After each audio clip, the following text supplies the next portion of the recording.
Imagine standing within the great circle of Stonehenge, not as it is today, a weathered ruin open to the elements, but as it was 4,000 years ago. The outer ring of sarsen stones is complete, capped with massive lintels, forming a solid, almost unbroken wall. The wind that whips across Salisbury Plain does not cut through the monument. Instead, it swirls around it, creating a low, mournful hum as it passes over the tops of the stones. Inside this sacred enclosure, sounds are different. The chatter of birds, the rustle of clothing, and the murmur of voices do not simply drift away. They are captured, reflected, and transformed by the sheer mass of stone surrounding you, creating a unique and powerful acoustic environment.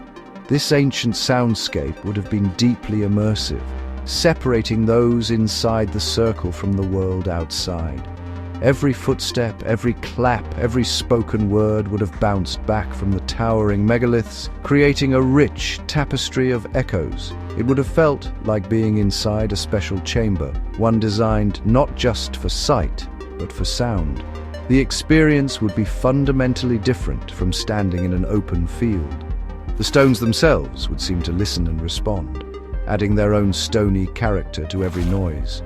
This acoustic isolation would have heightened the sense of occasion, marking the space as profoundly important and set apart from the everyday landscape. Archaeologists and acousticians have long suspected that sound was a key part of Stonehenge's purpose. Early experiments, even in its current ruined state, have revealed fascinating properties.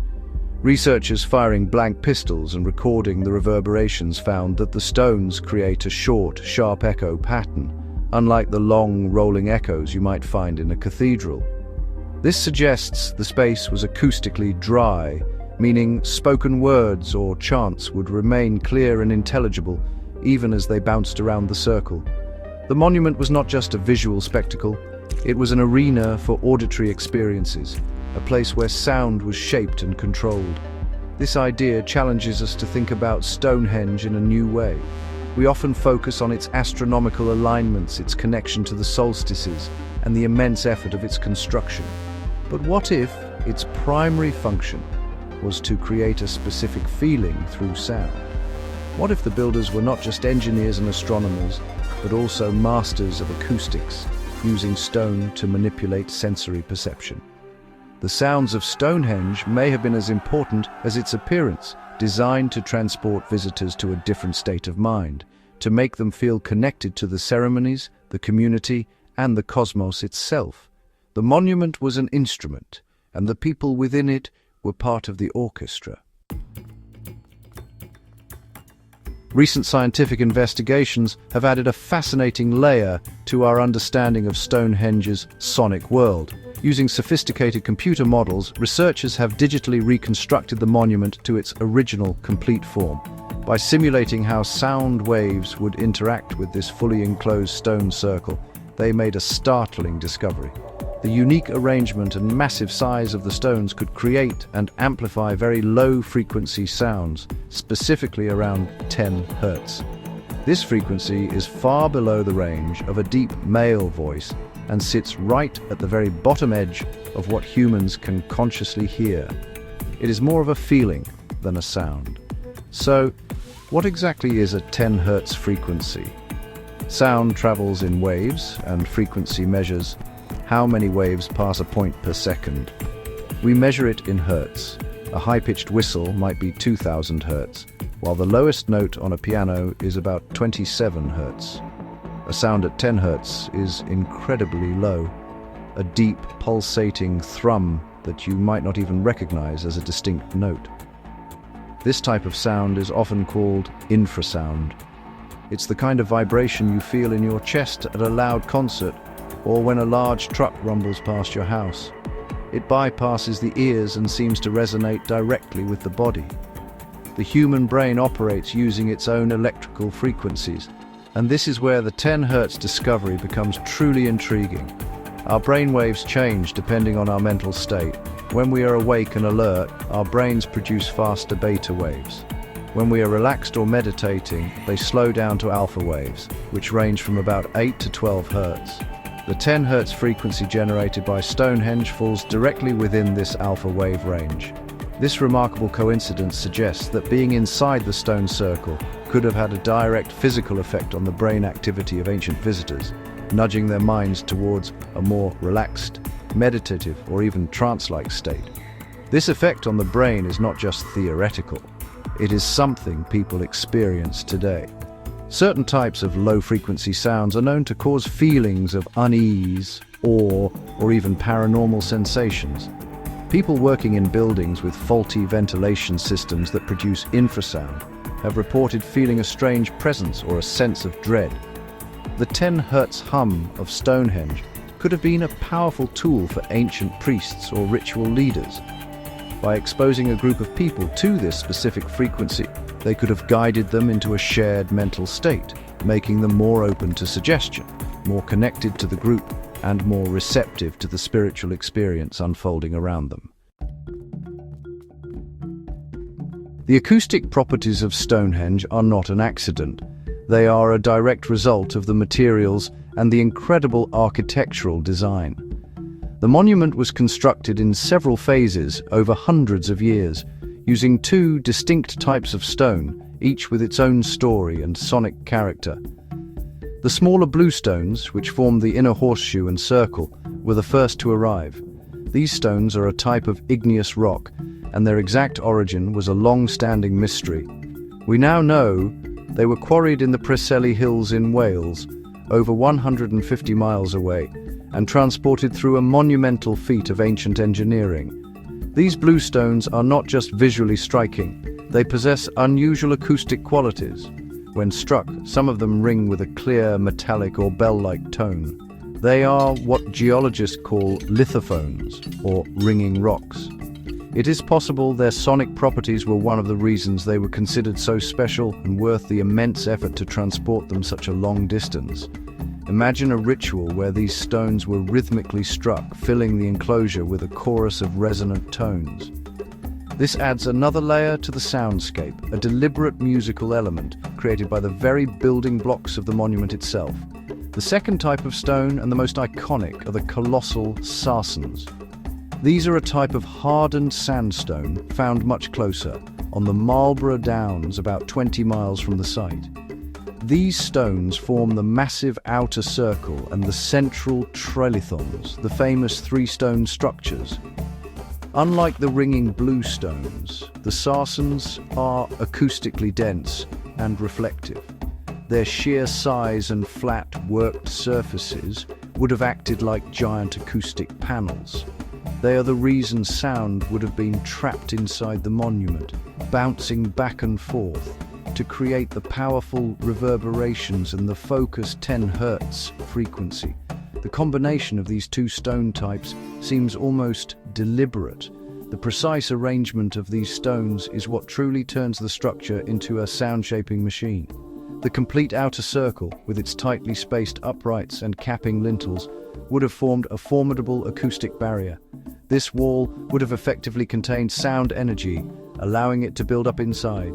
The inner settings of blue stones and sarsen trilithons would have further scattered and reflected the sound waves, creating a complex and rich acoustic field. The architecture suggests a deep, intuitive understanding of how to control sound, using the reflective sarsens to hold the sound in and the ringing blue stones to add a musical voice to the space.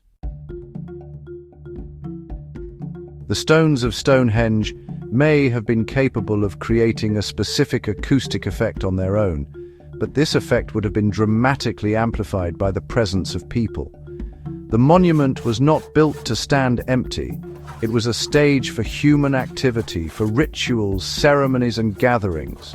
The sounds made by a group of people, chanting, singing, clapping, or simply moving together, would have fed energy into the acoustic system of the circle. The stones would have captured these human sounds, reflected them, and focused them, turning the collective noise into a powerful, unified force that enveloped everyone present within the enclosure. One of the most compelling theories involves drumming.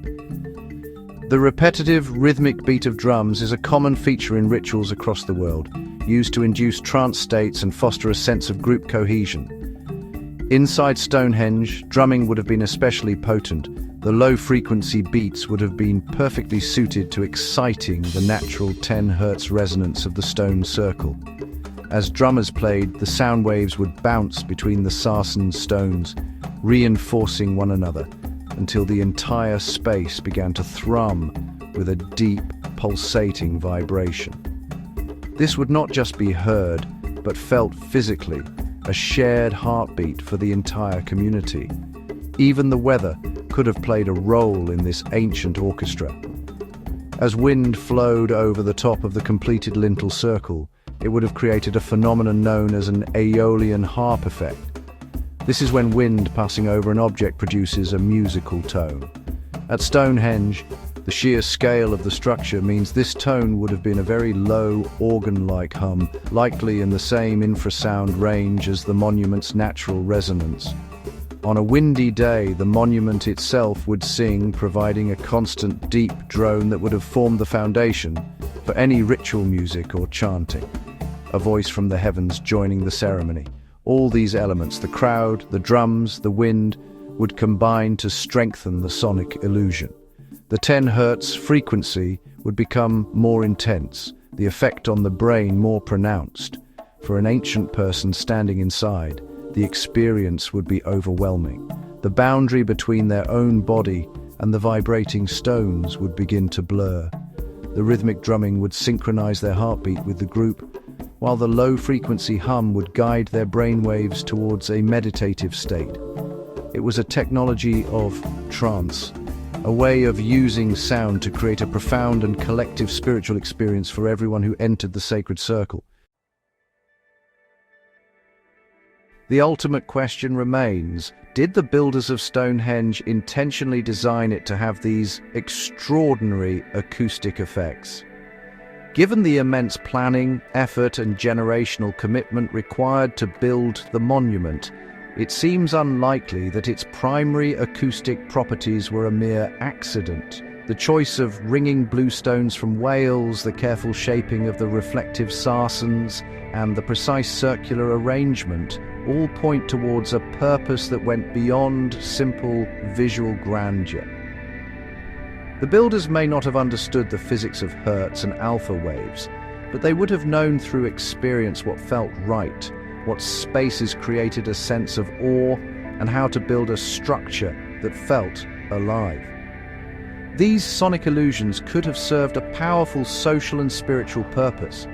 By creating an environment that physically altered a person's state of consciousness, the monument could induce feelings of deep connection, suggestibility, or even ecstasy.